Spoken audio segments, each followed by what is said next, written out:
남편은 정말로 요새 사람들이 말한 남의 편이지만 내 자식은 10달 동안 배 아파 낳은 내 피부치니깐요. 10년 만에 임신한 귀한 내 아들도 저에게는 목숨과도 바꾸지 못할 아이였습니다. 물론 남편은 처음부터 제게 과분한 사람이었어요. 고졸인 저와 달리 남편은 당시 대학물 먹어 공기업에서 일했던 사람이었습니다. 저는 당시 부모님께서 운영하시던 곱창집에서 같이 일했었는데 곱창집이 남편이 일하던 회사와 가까워서 오다 가다 손님과 종업원 사이로 만나다 그게 인연이 되어 부부가 되었지요. 반대하시던 시부모님께서도 아들의 성화에 못 이겨 결국 마지못해 결혼을 시키긴 했지만 어딜 가서 며느리라고 내놓기 창피했던지 꾹꾹 절 숨겨놓았습니다. 거기다 임신마저 쉽게 되질 않으니 점점 시부모님의 눈밖에 난 것은 당연지사였죠. 그런데 사람이 죽으란 법은 없던지 그래도 삼신할미가 불쌍한 절 위로라도 하듯 무슨 짓을 해도 안 생긴 내 아이가 10년 만에 기적처럼 생겼습니다. 저를 엄마가 되게 해준 아들은 발가락도 손가락도 얼굴도 머리카락 하늘조차 소중하지 않은 곳이 없었어요. 시어머니께서는 아이를 낳은 날부터 저를 제대로 된 며느리 대접을 해주시며 산후보약까지 지어주시는 등 저를 위해 처음으로 뭔가를 해주셨는데 그동안 참았던 서름이 밀려오며 눈물이 나더라고요.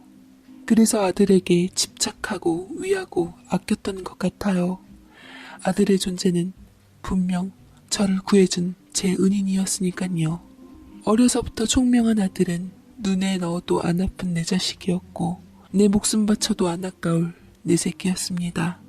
뭐든지 다 해주고 싶었건만 남편은 자식 팔불출인 제가 못마땅한 것 같았죠. 저도 그런 남편이 마음에 안 들어서 난리치다 곧 부부싸움으로 이어지는 날이 많았습니다. 아무리 아빠지만 내 새끼를 나무라고 뭐라 하는 데는 괜히 기분이 나쁘고 애가 너무 딱해 보이는 것이었어요. 하루는 밖에서 제 아들이 놀이터에 친구들이랑 놀다가 뭐가 수틀렸는지 친구와 싸움박질을 한 모양이었습니다. 그리고서 손에 평소 못 보던 로봇을 갖고 방 안에 틀어박혀 있었는데 곧 아들 친구랑 그 엄마가 저희 집 문을 부서져라 두드렸습니다.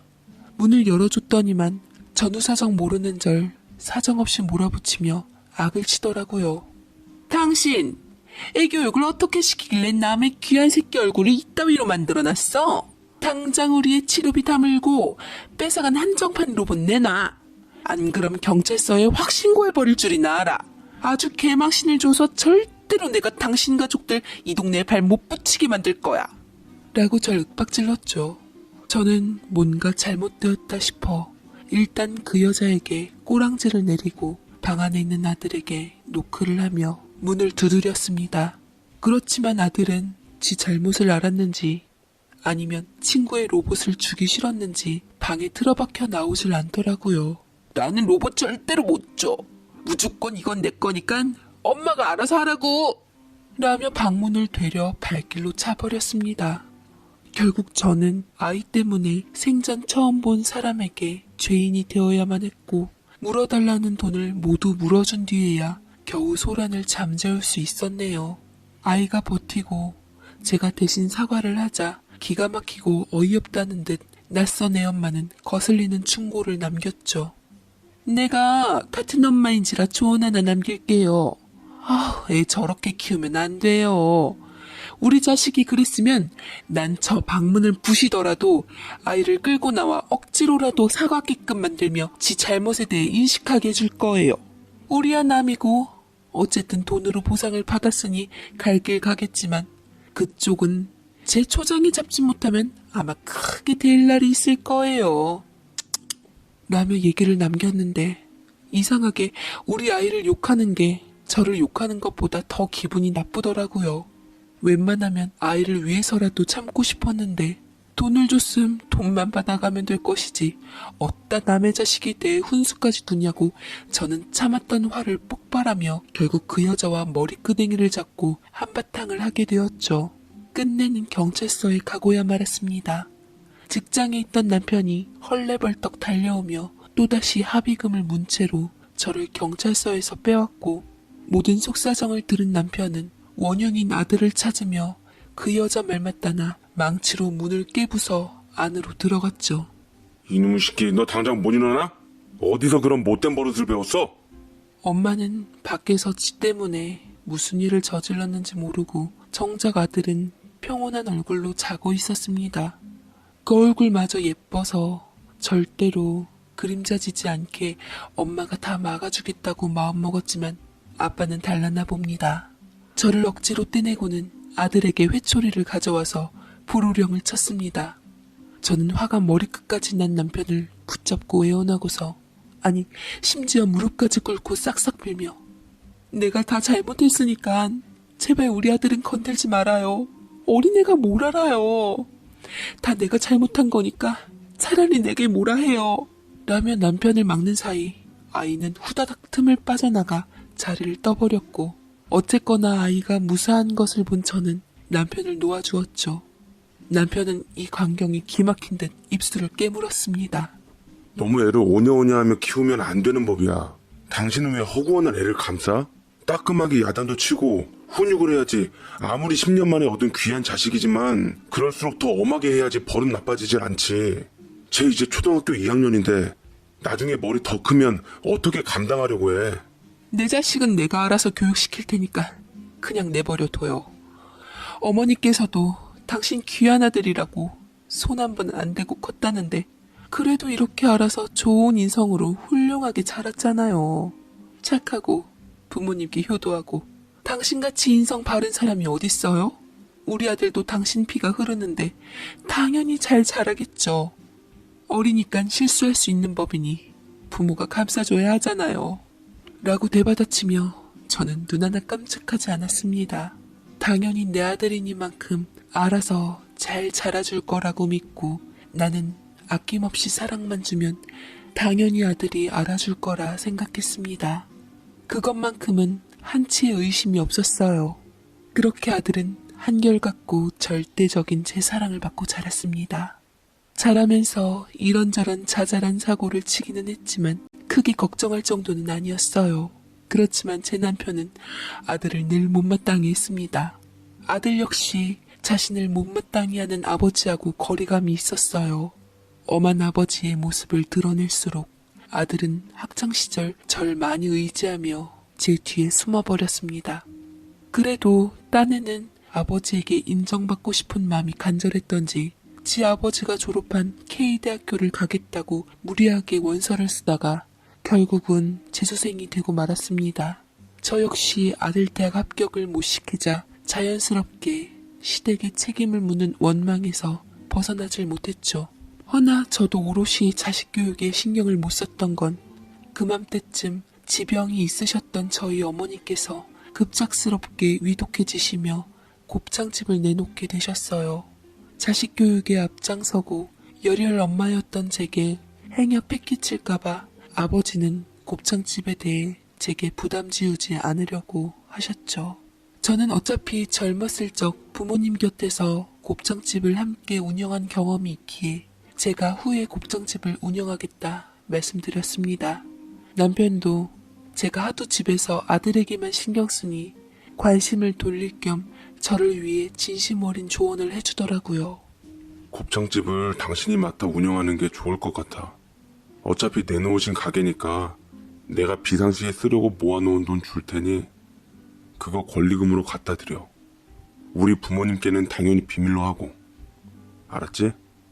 남편은 너무나도 고맙게 시댁에 비밀로 하면서까지 아낌없이 돈을 내놓으며 저희 부모님을 돕고자 했습니다. 마음이 울컥거리고 눈물이 나더라고요.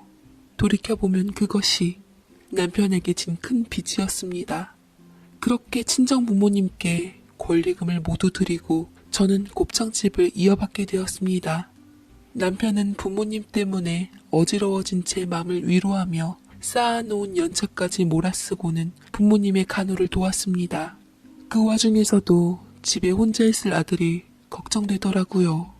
대학 시험을 앞두고 있는 아들 곁에서 뭐 하나 챙겨주지 못한 게 많이 미안했습니다. 저는 아들에게 연락을 해보았는데 계속 연락이 안 되었습니다. 그게 금쪽 같던 내 새끼와 본격적인 갈등의 시작이었던 것 같아요. 우리 아들은 부모가 없는 사이 정말로 큰 대형 사고를 치고야 말았죠. 바로 후에 들려왔던 아들이 곧 아빠가 될 거라는 소식이었습니다. 상대 여자는 아들과 동갑인 같은 재수학원 다니던 친구였는데 그 부모님은 저희 집에 쳐들어와서 제 남편과 저의 멱살을 잡고 뒤흔들고선 아주 난리도 아니었습니다. 분명히 알아서 보상해주고 원하는 대로 책임진다고 했는데도 원하는 것이 뜻대로 안 나왔던지 심지어 저희 어머니를 떠나보낸 가슴 아픈 장례식 때도 한바탕 소란을 피웠죠. 하지만 그때도 나몰라라 하듯 아들은 제 뒤로 숨어버렸습니다. 남편은 결국 참다 못해 분노하며 아들을 끌어내어 뺨을 후려쳤더랬죠. 내가 아주 못된 것을 키웠구나. 어떻게 너 하나 때문에 이렇게 집안을 어지럽히게 만들어? 싹수가 노란 것을 진작 뽑아버렸어야 했는데 네가 저질러 놓은 똥을 왜 부모가 매번 치워야 하냔 말이야. 나도 이렇게 될 줄은 몰랐어요. 물론 내가 실수한 건 사실이지만 난 그 여자 사랑했고 책임질 맘도 있고 결혼할 생각도 있어요. 지금으로서는 나도 할 만큼 한 거 아니냐고요. 라며 아들은 억울한 듯 외쳤고 저는 아들의 말이 결코 틀린 게 아니라고 생각하고 정말 우리 아들도 할 만큼 하려 했는데 그 상대 부모가 정말 진심으로 나빴다고 생각했습니다. 저는 끝내 남편이 또 한 번 뺨을 치려 손을 높이 올린 것을 아들 대신 맞게 되었습니다. 엄마 괜찮아요? 아빠 지금 무슨 짓을 한 거예요, 엄마한테? 아빠 이런 사람이었어요? 얼마나 남편의 화가 대단했는지 뺨 한 대에 저는 저만큼이나 나가 떨어지고 말았고 아들은 절 감싸 안으며 지 아빠에게 악을 써댔습니다. 남편 역시 믿을 수 없다는 듯 얼떨떨하며 자신의 손을 덜덜 떨고 제게 실수라며 미안하다고 다가왔고 남편이 뺨을 치려던 상대가 제가 아니라는 것을 알고 있었기에 또한 타들어가는 남편의 마음을 제가 모르는 바가 아니었기에 괜찮다고 했습니다. 허나 한치 앞서 아들이 제 앞을 막아서고는 아버지를 천하의 몹쓸 사람으로 만들며 저를 데리고 나가더군요. 아들은 저를 시종일관 걱정했고 저는 아버지의 진심이 그게 아닐 거라며 아들이 품은 아버지의 오해를 풀고자 했지만 아들은 들은 채도 하지 않았죠. 남편도 그 충격이 상당했는지 그 후로는 다신 아들에 대한 잔소리나 참견이나 저에 대해서도 뭐라 하지 않았습니다. 아들은 재수생 신분으로 끝내는 원하는 대학을 포기한 채 아들의 아이를 임신한 여자와 결혼을 진행하게 되었고 저는 몇 달 후 며느리와 손주를 보게 되었죠. 남편과 시댁 식구들은 처음에는 제멋대로 인생을 결정지어버린 아들에게 실망하며 결혼식장조차 안 가려고 했지만 제 설득에 못 이겨 간신히 아들의 결혼식을 참석해서 축하해 주었어요. 아들 역시 다행이다 싶었던지 제 손을 꼭 잡고 울더라고요. 고마워요, 엄마. 그리고 실망시켜드려서 죄송해요. 저도 일단 가정이 생겼으니 아내랑 아이를 돌본 후 조금 여유가 되면 대학은 꼭 갈게요. 엄마가 여태 날 위해서 어떤 마음으로 뒷바라지했는지 누구보다 잘 아니까요. 또 제가 대학을 못 가면 어머니께서 할머니한테 얼마나 시달리시겠어요. 엄마 생각해서라도 사람 구실 버젓이 똑부러지게 할 테니까 저만 믿어주세요, 엄마.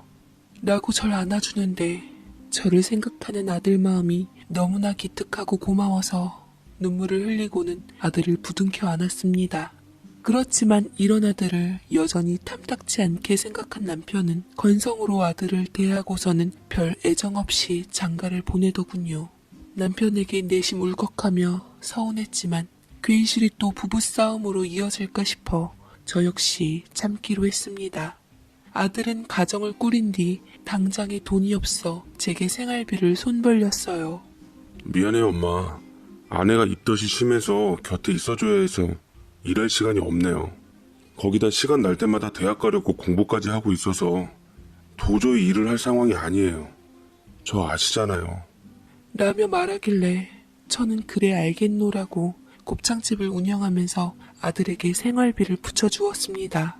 대신 손주를 낳을 때까지만 생활비를 지원해 주기로 하고 그 후에는 네가 독립해서 벌어야 한다며 신신당부했죠.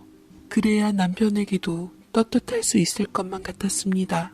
하지만 아들은 후에 손주를 보았는데도 일할 생각은 하지 않고 제게 계속 생활비를 요구했어요. 며느리의 산후조리비며 병원비며 다 책임졌던 저는 겨우 한마디 하며 목소리를 냈습니다. 아들아, 이제 손주도 태어났고 너도 가장이 되었잖니.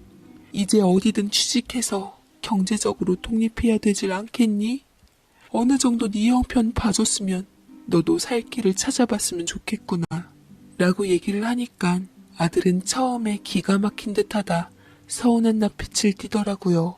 아무리 아들 바라기인 제가 봐도 다 큰 녀석 생활비까지 책임지는 건 아닌 것 같아 아들을 살살 설득했어요. 그러자 아들은 저와 말이 안 통한다는 듯 한숨을 쉰 후 그대로 저와는 연락을 끊어버렸지만 또 당장은 어려웠던지 며칠 못 버티더라고요. 돈 나올 구멍인 저를 좀 더 설득해야겠다고 생각했던지 다시 찾아왔습니다. 엄마, 내가 엄마 말 듣고 취업하려고 했는데요. 나 같은 인재를 일반 회사에서는 못 알아보더라고요. 월급이 100만 원 중반대부터 시작한다는데 그걸로 어떻게 먹고 사냐고요. 그러지 말고 엄마, 기왕 제가 독립하는 거 좀 도와주시면 안 돼요? 우리 와이프도 목 좋은 곳에 카페를 봐뒀는데 그곳이 마침 착한 가격에 매물로 나왔다고 하더라고요. 저 그 카페 인수해서 창업할 수 있게 해주면 안 돼요? 라고 졸라대는데 저도 처음에는 돈이 없다고 해줄 능력이 없다고 너희 아버지에게 상의해서 얘기하겠다고 했지만 아들은 저를 심적 족쇄를 채운 채 돈이 나오기 전까지는 저를 잡아둘 기세였어요. 곱창 집안에서 절대로 벗어나지 못하게 하더라고요. 그래서 결국은 남편 몰래 집담보로 대출을 받고 모자른 돈은 아들 대학 자금으로 만들어 놓았던 돈으로 사업 자금을 대주기로 했습니다. 아들은 뛸 듯이 기뻐하며 역시 우리 엄마라고 내 편이 되어줄 사람은 세상에 우리 엄마밖에 없다며 아이처럼 제품에 파고들며 안아주었고 아들이 그토록 밝게 웃는 모습을 보니 씁쓸하면서도 마음은 놓였더랬습니다. 부디 아들이 인수한 카페가 잘 되기를 바라고 또 바랬습니다. 그러던 사이 걷잡을 수 없는 일이 발생하고 말았죠. 얼마 되지 않아 하필 남편이 제가 집담보로 대출받아 아들에게 사업자금 대준 것을 알게 되었어요. 아들의 카페 개업식 날 찾아와서는 다른 사람들 시선을 아랑곳 않고 아들에게 대놓고 호통을 쳐서 난감하게 만들더라고요. 내가 보자 하니까 끝까지 참으려고 했는데 도저히 안 되겠구나. 너 엄마 도움받아 창업한 돈 당장 빼서 돌려놔. 모자른 자식놈 여태 키워줬으면 됐지. 어떻게 너 살겠다고 부모 집까지 넘볼 수가 있냐고. 내 장담하는데 그딴 썩어빠진 정신으로 너 절대 사업 성공 못해. 알아 임마? 라고 했고 아들은 몰랐다는 듯 잡아떼며 자기는 그냥 엄마가 돈을 줬길래 받은 것뿐이라고는 발뺌을 했습니다. 모든 것은 제가 주도한 것으로 말을 하더라고요. 저도 어쩔 수 없이 아들에게 맞춰주며 다 제 잘못이라고 했고 어차피 창업한 것이니 아들과 같이 돈 벌어 돈을 메꿔 대출금을 갚겠다고 약속했습니다. 남편은 더할 나위 없이 저를 딱 하고 한심하게 보았고 그것이 아직도 기억이 나네요. 그렇지만 모두가 예상한 듯 남편의 장담처럼 아들의 첫 번째 카페 사업은 1년이 채 되질 않아 끝내 실패로 돌아갔고 당연히 집 대출금은 그대로 날리고 말았습니다. 아들 역시 사업은 아무나 하는 게 아니라며 크게 뼈저리게 반성을 하는 것 같길래 이제는 정신 차렸나 보다 했습니다. 허나 카페를 말아먹은 아들의 다음 타겟은 엄마, 요새 곱창집 잘 돼요? 인터넷 보니까 맛집으로 많이들 후기 올리던데 좋더라고요. 우리 엄마 손맛이 사람들에게 엄청 먹히대요. 네, 바로 제가 운영하는 곱창집이었습니다. 아들은 어느 날부터 가게 앞에 나타나는데 제법 장사가 잘 되는 것을 보고는 회심의 미소를 짓더라고요. 저 힘들다며 아직 어린 손주를 어린이집에 맡기고 며느리와 같이 일손을 돕겠다는데 오히려 녀석들 텃세 때문에 일 잘하고 손 빠른 직원마저 잃게 되었습니다. 직원이 그만두자 속에 숨기고 있던 속셈을 드러내더라고요. 엄마, 그러지 말고 이 곱창집 나한테 맡기는 건 어때요? 어차피 엄마도 할머니한테 이어받으신 거고 먼 훗날에는 제가 이어받을 수도 있는 거잖아요. 매출이 얼마나 돼요? 돈은 많이 벌죠?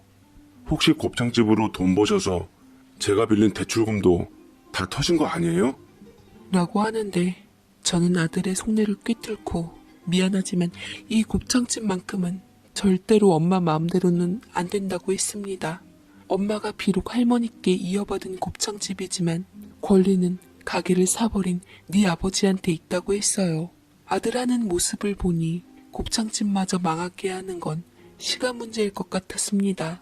그렇지만 아들은 며느리와 함께 제게 애걸복걸을 하며 졸라대더라고요. 저는 도저히 아들을 이길 재간이 없었고 눈치 빠른 남편에게 주춤거리며 속 얘기를 털어놓자 남편은 노발대발한 뒤 그대로 아들네 집을 찾아가 한바탕 뒤집어 놓고 왔어요. 너 이제 하다못해 엄마 곱창집까지 논봐? 이 곱창집은 절대로 안 돼. 차라리 부모 자식 인연 끊자. 너 같은 망나니 같은 자식 따위는 더 이상 필요 없어. 라고는 다시 한번 못 박았습니다.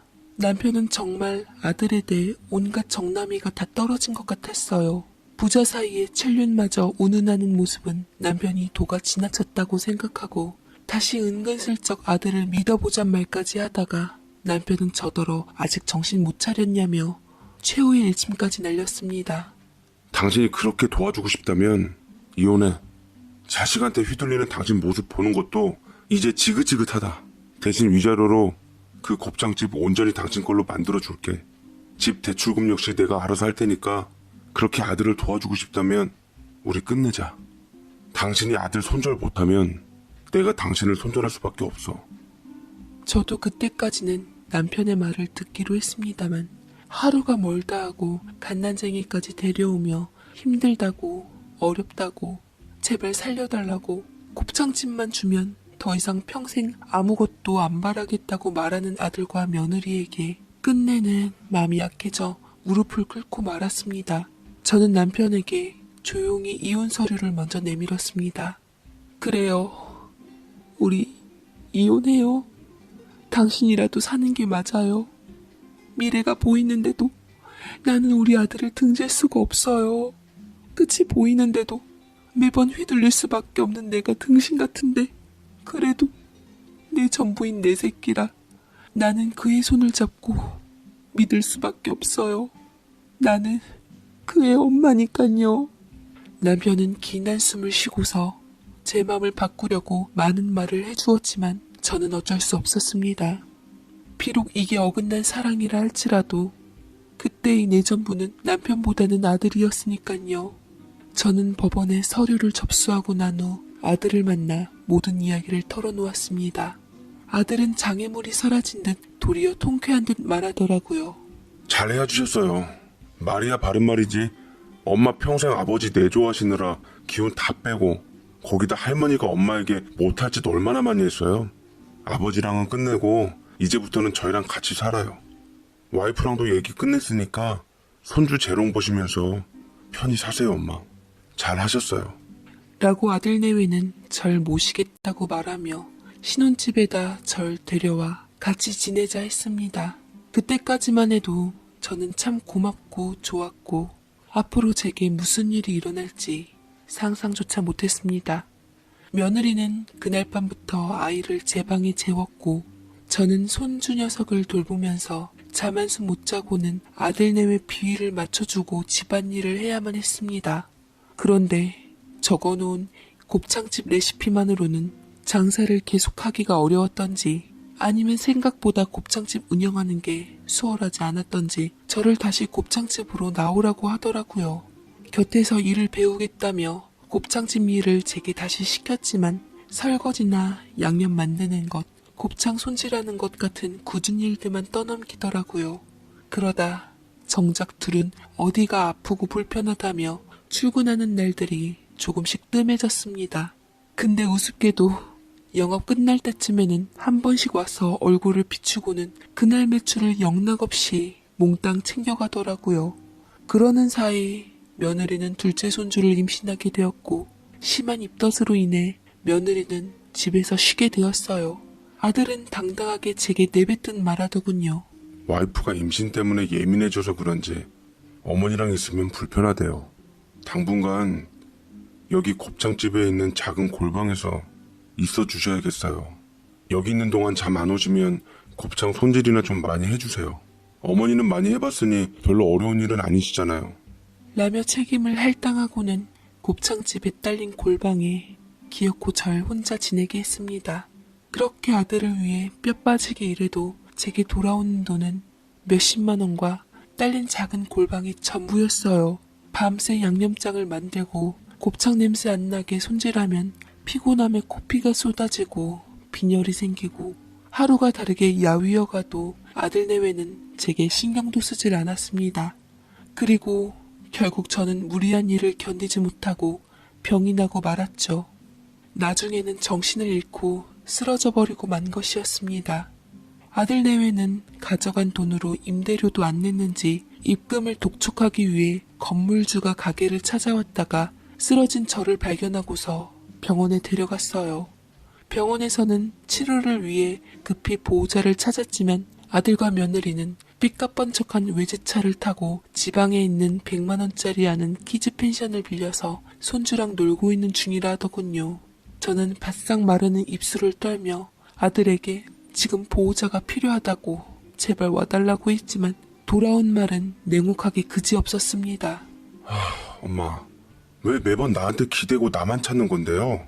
내가 엄마 남편이에요? 결혼했으면 이제 나도 한 가정의 가장인데 왜 자꾸 엄마 품에 넣으려고 하는 건데요? 이런 것 때문에 나 자칫 와이프랑 이혼하기 일보 직전이에요. 이런 걸로 제게 부담 주지 마세요. 보호자가 정 필요하시면 이혼한 아버지에게 연락해 보세요. 라고 빈정대며 전화를 끊었죠. 제가 아들의 실체에 피눈물을 흘리고 가슴 아파할 때 건물주는 제가 이혼한 줄도 모른 채 제 남편에게 미리 연락을 해놨고 공교롭게도 남편은 이혼한 마누라의 보호자가 필요하다는 소식에 일사천리를 한 걸음에 달려왔던 것이었습니다. 한영희 씨 보호자 왔습니다. 내가 한영희 씨 남편이에요. 우리 아내 몸이 많이 안 좋은 건가요? 라며 기꺼이 나서 주었는데 정말로 눈물이 나는 줄만 알았어요. 남편이 온 후에야 저는 병원에서 본격적인 치료를 받을 수 있었고 남편은 제 곁에서 밤새 있어주며 저를 간호했습니다. 아들에게 일찌감치 버림받은 저는 남편의 손을 붙잡고 미안함과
고마움에 하염없이 흐느꼈습니다.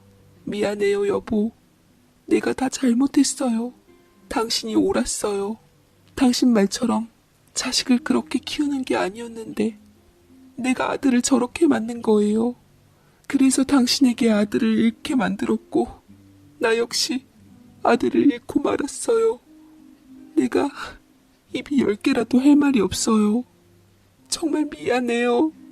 라고 참회의 눈물을 흘리자 남편은 저를 감싸 안아주며 말없이 토닥거려 주었습니다. 남편은 눈물바다인 저를 진정시키고 크게 한숨을 쉬며 입을 열었습니다.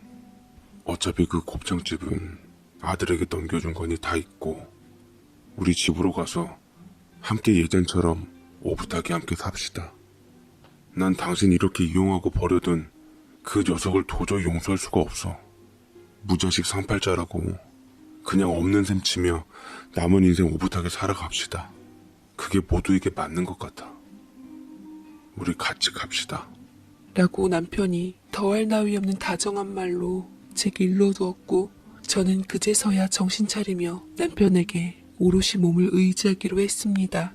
그렇게 우리 부부는 다시 재결합을 하게 되었고 저 역시 많은 것을 느끼게 되었습니다.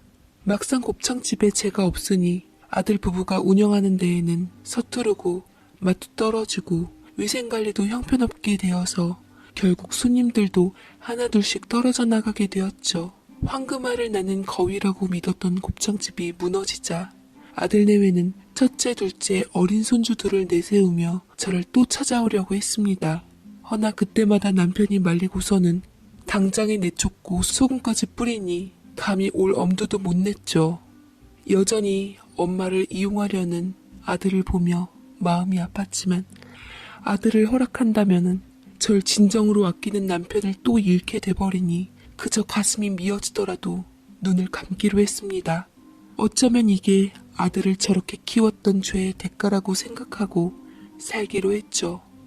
아직 아들이 젊으니 부디 이른 나이에 정신 차리고 가장 노릇을 하며 행복하게 잘 살길 바라고 저희 부부는 자식과 그렇게 연을 끊게 되었습니다. 아직도 제 방에는 아들의 베넷저고리와 손싸개, 딸랑이가 있어요. 그것을 보고 저는 가슴 아픈 날들을 보내고 있습니다. 부디 아들이 우리의 사랑의 결실답게 우리 부부의